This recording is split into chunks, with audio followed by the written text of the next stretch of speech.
got more of the deep dive stats. I didn't go deep into that, but Tyler Allgeier, wide receiver out of BYU. So he was a redshirt junior there. He was a former 2-star prospect. He actually put on some weight at BYU too. A lot of people don't actually realize that. He redshirt the freshman year. He mainly played linebacker.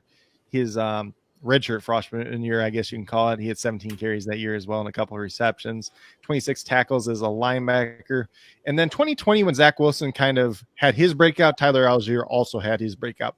So for me personally, when I was watching Zach Wilson film, when he started getting some hype and I started watching him, I'm like, who's this running back? Because he's actually really good.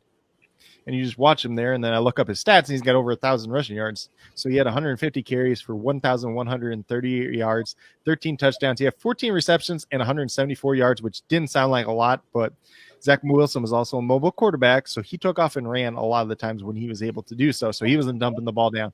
But Tyler Allgeier, what you get here is a good back in terms of pass blocking, receiving the ball out of the backfield.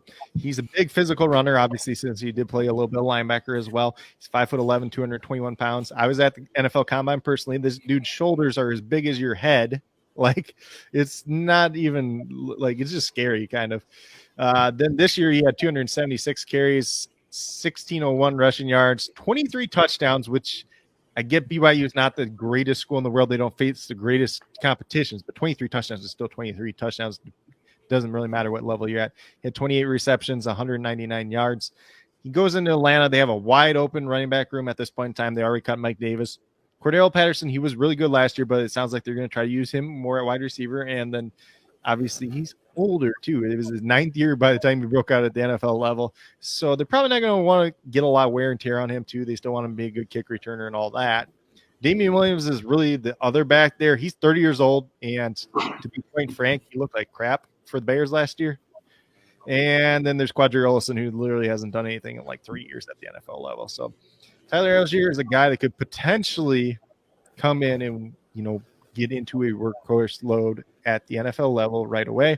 And especially if, they just traded for Brian Edwards and they signed Auden Tate and they signed some of these other guys to play wide receiver. If they don't impress and they want to put Cordarrelle Patterson out at wide receiver and Allgeier shows off like in rookie minicamp and training camp and the preseason, that gives them an opportunity to do that as well. So a guy that you're probably getting towards the end of the second round could return some value.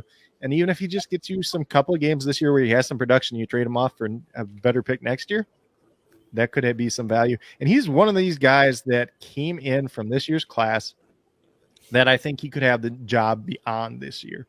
I can't say that about some of these other guys. I think the running back class coming in next year is very, very talented, and they're going to steal a lot of jobs. Or at least take over parts of the backfields, because we see more NFL teams with 17-game schedule going to a committee approach, whether it's 2 running backs or 3 running backs. Yep.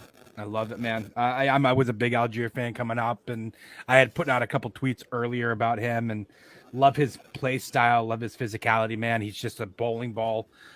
Excited to see what he does in Atlanta, man. It's it's not often that, you see a 3rd round pick come in and have the opportunity he could possibly see, but it's exciting.